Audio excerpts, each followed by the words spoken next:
Hey, what's up, everybody? It's Charles, and welcome you guys to another episode of the Dreamerspro Show, where we cover everything from sports, hot topics, classic debates, entertainment, and where we give you guys a first perspective on things and how we see them. One of the things that viewers bemoaned during the Max Kellerman days on ESPN First Take was that they wanted more balance.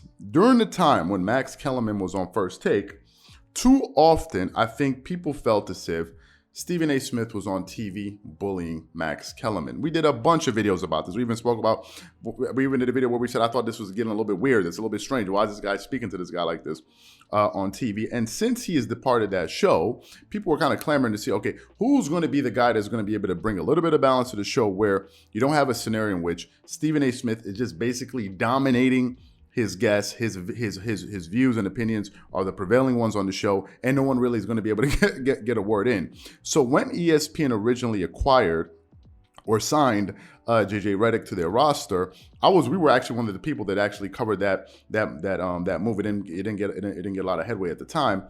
But once they initially brought him onto the show, some of us were a bit hopeful and said, okay, maybe JJ Redick would be one of these voices that would be able to push back on Stephen A. Smith, during their segments together. And that's exactly what he did. And yesterday was just another example of it. Maybe some of you guys missed it, but it was something that I picked up on. Now, for whatever reason,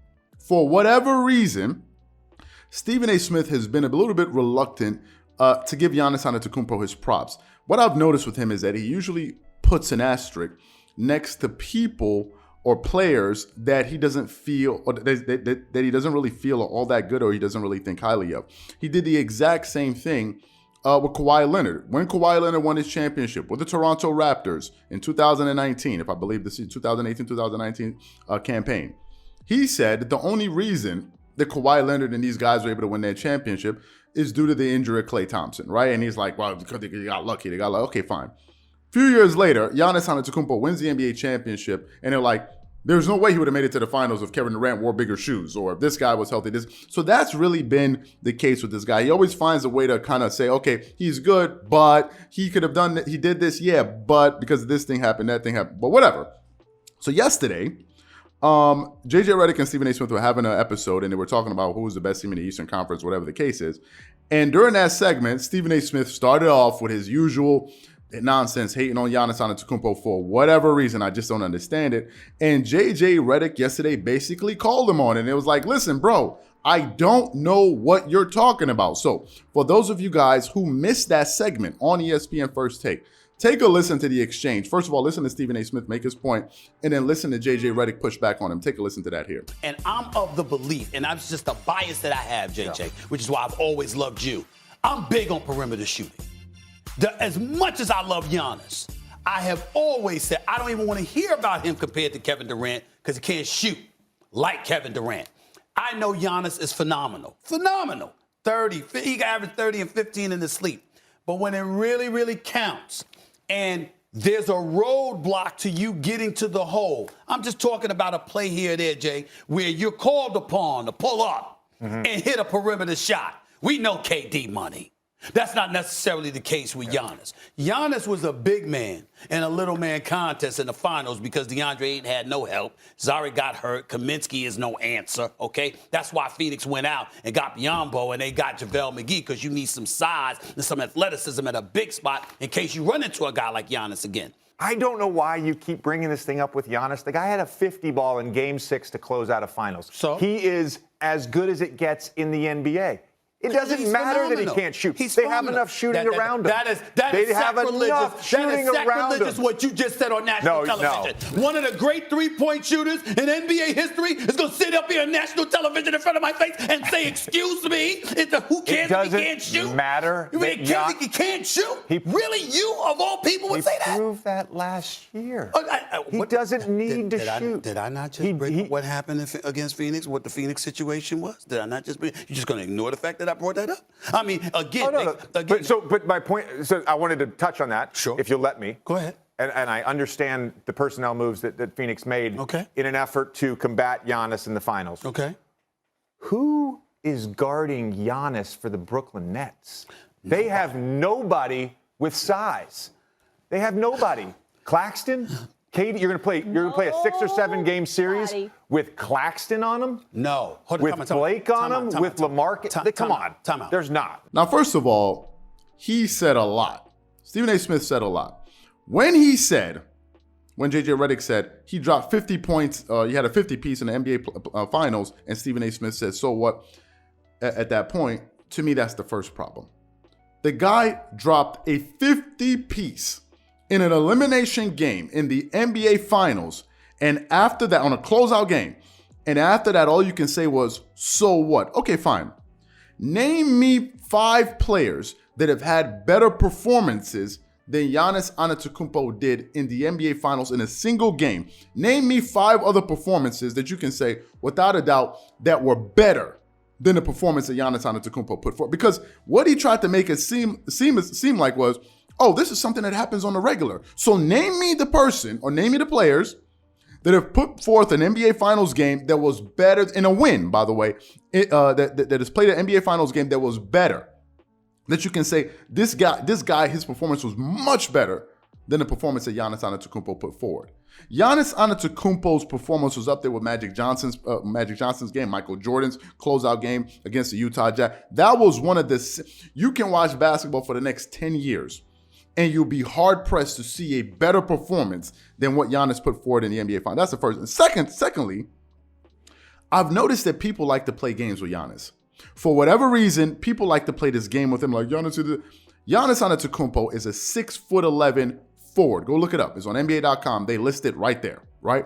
He's a 6'11" point guard. He dominates the paint and every single aspect of basketball. If you watch Giannis Antetokounmpo play basketball, you will know this. He impacts every single area of a game. And I would say he has more of an impact on a game from an offensive and defensive level than Kevin Durant. Giannis Antetokounmpo is one of the greatest two-way players in NBA history. He does everything. Literally. This dude does everything. Now, Kevin Durant, he's probably one of the most efficient scorers of all time. He's certainly a better shooter than Giannis Antetokounmpo from the perimeter. He's a better three-point shooter. He's also a free throw shooter. He has been a part of the 50-40-90 club. No one is here disputing anything about Kevin Durant. No one is saying that Kevin Durant is not a great player. However, is whenever we juxtapose these two players and we somehow try to make it seem, or at least in the case of Stephen A. Smith, he somehow tries to make it seem like Kevin Durant, Giannis Antetokounmpo is not in the same league as Kevin Durant. Are you freaking kidding me? Were you guys, to go back to the NBA Finals, were you watching the Finals? Did you see that recovery play that Giannis Antetokounmpo had on DeAndre Ayton when he was able to shoot the gap, when he was able to show in that pick and roll and then recover back to the basket and block that dunk that DeAndre Ayton tried to put Name me 5 players in the NBA right now that could do that. You have probably Anthony Davis. Who else? So for people to try to make it seem like as if, oh, Giannis is not that good, Stephen A. Smith needs to stop it. This is a game that people are playing with Giannis. When Shaq was dominating basketball, when he was dominating NBA Finals, I never heard anybody say Shaq was dominating, he was a big man and dominating small men. Wait till next season when we get to Dikembe Mutombo. It's only a game that they play with Giannis. No one was comparing Shaq to Kobe Bryant, Tracy McGrady, Paul Pierce, Ray Allen, these perimeter players. No one was saying, well, Shaq is not really that good because he can't shoot like Paul Pierce or Kobe. That's absurd. Why? Because Shaq was a big.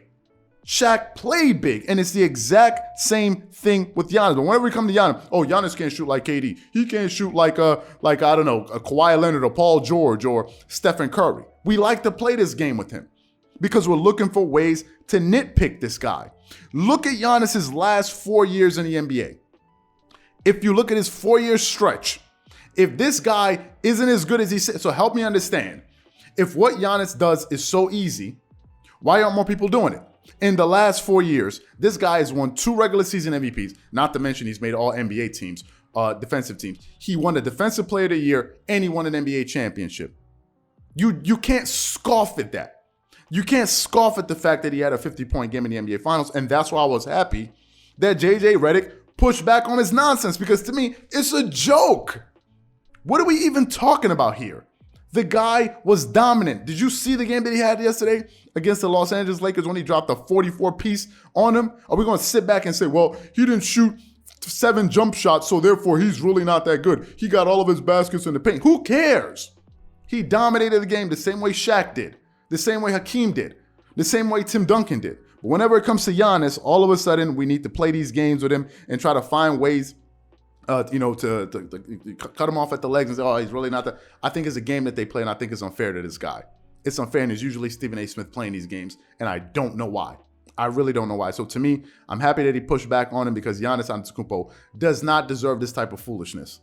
You don't look at that performance that he had in the finals and say, so what? That's just too disrespectful to that. You don't say, so what? So what? Name me 5 other players that have had better single game performances in the NBA finals. If you can't find them, then you cannot say that guy's game was a so what game.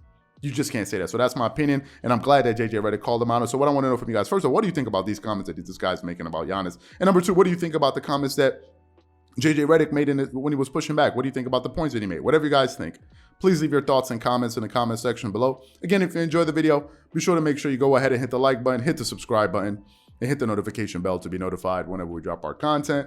Once again, this is Charles here from Dreamers Pro. Wishing you guys an amazing day and catch you guys on the next episode. Peace.